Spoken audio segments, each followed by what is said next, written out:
Welcome to another Caring Support podcast. This week, I have somebody really special on here. I really love this person. She's amazing. You can even see the book behind her and a great art picture that she's got behind it. She painted herself is really awesome. And her name is Cathy Alvarez. So, Cathy, if you could just take a minute to please introduce yourself and tell us a little bit about yourself, please.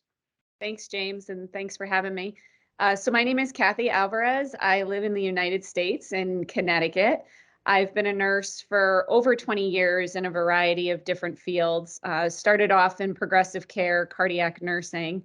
Found myself struggling to manage the workload, family life, things like that, and thought about leaving the nursing profession early in my career. But fortunately, I found a program on holistic nursing, and holistic nursing focuses on self-care for the nurse, self-reflection. We're only as good to our patients as we are to ourselves. So it really changed my nursing trajectory. After becoming board certified in holistic nursing, I then became a nurse manager and was practicing what I preached about supporting my staff's well-being throughout the workday. And as a result, my staff had really good engagement. We had really low turnover. Patient satisfaction scores were great, which then led me into, well, there's something about this. What else can I do? So I moved into nursing education and was doing retreats at the hospital I was working for called Nurture the Nurse Retreats, supporting nurse well-being, self-care, and then transitioned from that into having my own business called Replenish at Work, which is co-founded with my business partner, Pam Mulligan. So I've been in a variety of different nursing roles from management to education. So my really heart and soul is into helping and support nurses and healthcare providers to take care of themselves at work. Wow, that's amazing. And this is going to be a topic I love because I'm a big advocate of emotional intelligence. But I also caring support, our whole team and the lovely Callie that's on the call with me. She's going to, of course, take over on the podcast, and I'm just going to fill in stuff. So, Cathy, welcome, and thank you for being here. And this is such a great subject because we do live in a world of such massive disengagement. And I think it's healthcare, which kind of unfortunate, is the number one industry for looking after people can sometimes be the worst at looking after its own. And that's really, and I think it's just so caught up in what they're doing, right? So Right. I'm gonna let Callie's gonna ask the questions, and I'm just gonna sit and listen. Okay, go Great. ahead, Callie. Thank you. So you had quite the big nursing career, and that career inspired you to create the Replenish at Work program. So maybe you could tell us a little bit about what that program is and maybe go a little bit deeper into what inspired that program. Yeah, so the Replenish at Work program is like a rapid response approach to nurse or caregiver well-being. The theory behind it was both Pam and myself had struggled with emotional exhaustion, what we thought was burnout at the time. And so we wanted to help support nurses utilizing tools that we had learned. So I have a background in education. Pam has a background. She's also a nurse, but is also an integrative health coach. So we wanted to combine a little bit of content and coaching to help support nurses. But what we realized, both being nurses, is that many organizations are supporting well-being. They're trying to have, rejuvenation rooms that nurses can go to with a massage chair, or, we have yoga at this time during the day, or you can call in for a meditation. But let's be honest, a lot of nurses can't do it. And if they don't value self-care, they don't really understand what it is and that we're worthy enough, they're not going to go to that room. And so what we do with Replenish at Work is it's this rapid response on the unit approach to nurse well-being. So simple tools, practices that nurses can identify what they need to be well and engage in while at work. Because we know as nurses, it's really rare if we eat, drink, go to the bathroom in 12 hours. And many of us think that's self-care. But eating, drinking, going to the bathroom are basic human needs. And so we wanted to identify quick micro restorative practices that nurses can engage in, self-identify what they need to be well, because we all know meditation's good for you, yoga is good for you, but if it's not meaningful to you, you're not going to engage in it. And so it's helping nurses self-identify quickly what they need to be well and engaging in practices to restore. Wow. Amazing. That's really great. And I think everybody needs to hear this, but certainly Right. frontline healthcare workers and nurses in particular. And, it's interesting with caring support, when we do all our podcasts, we talk to tons of different nurses and so many of them are talking about this. And I think there's sometimes this big divide between, what's going on in healthcare as opposed to how are we really looking after the people that work with us and in amongst ourselves, and how we can help them. So, kudos to you and your business partner for doing this. It's absolutely amazing. Thank you. Thank you. Yeah. So James, I have to ask, like, where's my massage chair? How do I get one of those? I feel like that should be, I mean, a requirement at this point that it would be great, right? So you had mentioned that a lot of nurses, they're running off their feet. So they, for whatever reason, they've made a connection that, oh, if I get to go to the bathroom today, that's my self-care. And truth be told, like when you look at our pyramid of needs, that is a baseline like human need just to function. That's not a self-care thing. Like going to the bathroom, eating, drinking water, having a connection with people, those are baseline human needs, not Right. just self-care things. So yeah, there is a huge importance when it comes to self-care. How important is it to find self-care at work? And then what would some of those self-care things be that healthcare workers could be doing while they're at work to ensure that they're meeting their base needs, obviously, but they're also feeling good when they go home? Right. So self-care is so important in work. And I think self-care, over the course of the past couple years has gotten like a bad rap because when we think self-care, you think I'm going to go get a massage or a Yeah. pedicure. And those are really great, but like you feel great in that moment. The next Yeah. day, your back doesn't feel as good, right? So I think we have to reframe how we're determining the word self-care. And so I think it's self-care can be as simple as saying no. It can be as simple as saying, I need help right now at work. I'm drowning. I have a lot of things going on. Can somebody help me? So I think we have to reframe the terminology of self care. Like, yes, it is self care. I want to care for myself, but we need to self reflect on what we need. And so, how does that look at work? Pam and I have what's called a need assessment, and it's just three simple questions you can ask yourself during the day. The challenge is you have to get present enough because oftentimes we're running, we're multitasking, Right. we're mindlessly going through work. So a lot of what we talk about is like, how can we become more mindful during the work? You're not going to sit and do like, a meditation right away. That's not going to be possible. But how can I just quickly get into my body to be present, to identify what I need?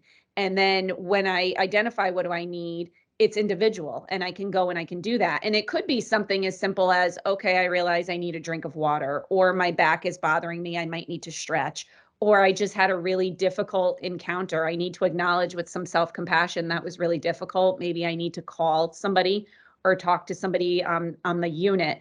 So it's really important and it's individualized. So what I like to think of the easiest, simple self care practice that anyone can start infusing right now is think about how many times you disinfect your hands with either the Purell sanitizer or hand wash. You're Right. doing that millions of times during the day as a nurse. So that always, even before a patient encounter, is a quick moment to just slow down as you're feeling the hand wash on. Okay, I'm checking in. Maybe I take a breath. How am I feeling right now in this moment? Maybe what is my emotion? This goes back to the emotional intelligence, which I'm really big on too, James. And that's one of our key pillars that we teach. Like, how am I feeling? What is my emotion? What do I need right now to be well? How is my physical body? And then Right. once we've identified how I am, what I need, okay, I can engage in something. Maybe it's as simple as stepping into the stairwell and just breathing for 2 minutes. I tell nurses a lot of times you don't have a half hour to go meditate or to do these things. So what can I do? Maybe it's I go into the break room and I hit my timer on my phone for a minute and I'm just there and I'm present and I'm focusing on my breathing. So it's individualized, which is what I think is different about our program as opposed to other programs. It's like you as the individual know what you need to be well, I can tell you, I can offer you options, but only you know what you need, right? And so, how can we get you to a space to one, identify what you need, and to be okay giving yourself permission to engage in something quickly to restore? Yeah. It's a very good point, Kathy. One of the things I think happens with a lot of people is when they're immersed in the situation and everything. I can tell you, like my main business partner, Joseph, great guy, love him like a brother. And he often will leave the house and get out because he's amid stuff and it's constant bang, bang, bang, bang, bang, bang. And just like, hey, I need to get out. I need a change of scenery. I need a breath of fresh air. I need, something that's just going to help ground me and center me and bring me back to some kind of, I don't know what the word is there, normalcy or something. But Right. you this is so important. And so, I think with us, when we love to do these kinds of podcasts, we just want to make people aware of the importance of these kinds of things because we really respect, appreciate, and love what our healthcare workers are doing on a daily basis. But we also want to rally behind them. And I think it's only common sense that someone needs to step in the stairwell, as you say, or go outside for a minute if they can, or whatever that's saying, hey, I need to, you know, just be away from the scene for a minute because Right. sometimes things do get extremely overwhelming. Yeah. Right.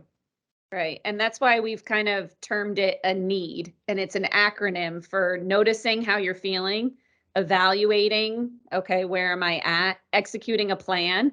And then Yeah. the debrief afterwards is like, well, how did that feel? Because, you get that intrinsic motivator. Okay, I took care of myself for a minute and nothing happened to my patients and everybody was fine. I like this feeling. I want to do it again. And so our hope is that I have a need becomes something that's normalized on the floor that people who are working, if you say to me, James, I have a need right now, okay, I can help you. Go take a break for a couple minutes and engage in something you need to restore. Yeah. Well, we've all heard the old analogy that when you get on the airplane and the flight attendants start talking about, in the event of emergency, and they always say, put on your mask first before you help anyone else. And really, I Correct. always tell people this is true across the board. Is that you have to be okay before you're going to continue to put out so much to help other people Right. because you're going to be emotionally exhausted, worn out, physically, mentally, and like I said, emotionally. So yeah, Right. I get it. Yeah. You've worked with quite a few healthcare organizations in the States to improve their workplaces. Can you tell us about one of your most impactful and memorable cases where your Replenish at Work program was successful? Yeah, so I think the first time Pam and I got together to pilot this, we were at Yale New Haven Hospital, which is one of the largest hospitals in the Northeast, and we were in the cardiac thoracic ICU, so CT ICU, surgery, high intensity. Patients are very sick, the sickest patients in the hospital, and we were asked to go in because the staff was really experiencing a lot of stress, moral injury, turnover. And it was really rewarding because we really just brought them in for 15 minutes. We brought them in, got them present. How are you feeling? What do you need? Okay, some of them really just needed water. Some of them were like, my back is bothering me. I really just need to stretch. But what was really impactful about that is we noticed that their perceived stress levels went down. But the most important thing was that they felt that they were being heard. Right. They felt that administrative actually cared about their well-being to have somebody like Pam and I come in to not only allow them the space to think about what they need, but to make it okay for them to talk to us about what their challenges are, what they need as far as a unit to engage in self-care. And it was just really just so impactful because the nurses were just so thankful. Like they really felt like administration really cares about our well-being. Right. And so that was like really important. Like, yes, the perceived stress, but I think just connecting with peers. And I think that's another thing that's so great about Pam and I. We're both nurses, and she comes from like a transplant procurement ICU background, and I have progressive care background. So both of us being nurses completely understand the needs of our peers. So, I think we can form these connections with one another that other people can't because we're peers on a level where, we understand and we can support you. Yeah. Awesome. What I was going to say, Kathy, we create an innovative job match-up platform. So we're always working with HR. And one of the things I'm always saying to people or asking them, I said, when you lose people and if you're having a retention turnover problem, what's that look like? And most of the time people come back and they say things like, well, they left because of the money. And I'm like, well, how do you know that? And they go, Right. well, that's an assumption. Because a lot of places aren't doing stay interviews. They're not doing things that are finding out where are you at. And I'm saying, so the old adage of people don't leave a bad company, they leave a bad boss, generally is true. It's the fact that if people just actually in leadership realize, look, these people that I've got working with me are so laden with so much burden, so much stuff, and the care of other people constantly. What can I do to make a difference? Well, they'll go, well, I don't understand this stuff. I don't know. Yeah, that's okay. That's just time to bring in a consultant. This is time to bring in someone like you Right. who can say, hey, we can help here. And you're going like, look, folks, this is such an important expense because losing people is way more expensive, Right. And right? that's kind of where Pam and I are at, in the States here, the cost to train a new nurse is anywhere from 65,000 US dollars to 80 for one new nurse. Yeah, So if you can retain even one nurse, you're saving that much more. And to your point, like nurses, yes, money is sometimes an issue, but I think the bigger thing is nurses want to feel seen and heard. They want to be able to safely provide care to their patients. They want to be able to take a break, without feeling guilty. They want to be able to provide the best care that they can. And when they feel like, organizations are able to support that, they will stay. yeah, They will, you know. yeah. You see, one of the biggest differences here, a lot of times people will say to me, like, well, this is what we're always doing in our business, James. I sometimes, I said, I get that. But are you in the constantly mired in the health of people and giving and giving and giving and giving? And like, are you doing that all the time? No. See, this is what makes them different. And, so we have to really be mindful. Everybody wants to be heard, respected, and seen and appreciated, and they should be. Right? Correct. That's what we do at Caring Support. Everybody on the team is feel free to contribute, say what you got to say, not this yes or no sir crap, right? Like just be open and honest. Let's be creative. Let's really help, right? So, Right. yeah, totally can relate. Yeah. So you are in the States. We're in Canada. We haven't quite crossed over that way yet. So your Replenish at Work program, is it available to Canadian organizations? How can they contact you? Or do you come up here? Have you worked with Canadian companies before? Yeah, so we're definitely available anywhere. The beauty about our program is we can travel and do things live in person. We can also host programs live on Zoom and working on the options of like recorded program that can be embedded into like LMS systems. So interestingly enough, too, Pam, my business partner, is from Canada. She is a Canadian citizen, so she's around the Toronto area where she's Yep. originally from. But we are open to any avenue of nursing, even healthcare providers. It's not just strictly nursing as well. Our goal is really to just help healthcare professionals take care of themselves. So you can definitely reach out and contact me. Hopefully my email will be in the notes as far as our links, but it's Cathy at replenishmbs for mindbodyspirit.com. But you could also DM me on our social networks as well. And we also have a scheduling page link on our website, replenishatwork.com. Awesome. It sounds like you've said that before. Yeah. Yeah. No, that's great, Kathy. This has been really great. And I want to make sure if Kelly has anything else she wants to say, but I've really enjoyed this because this is so important and so needed. So, but Kelly, by all means, please. Yeah, really the last question we have for you today is there anything else that you would like to tell us about? Anything, maybe advice for people that are feeling kind of stuck right now where they are? Um, Anything at all? Is there anything else that you would like to tell us about today?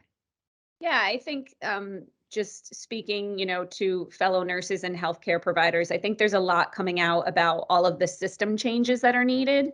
And yes, there's a million system changes that are needed in healthcare, but system changes we know take time.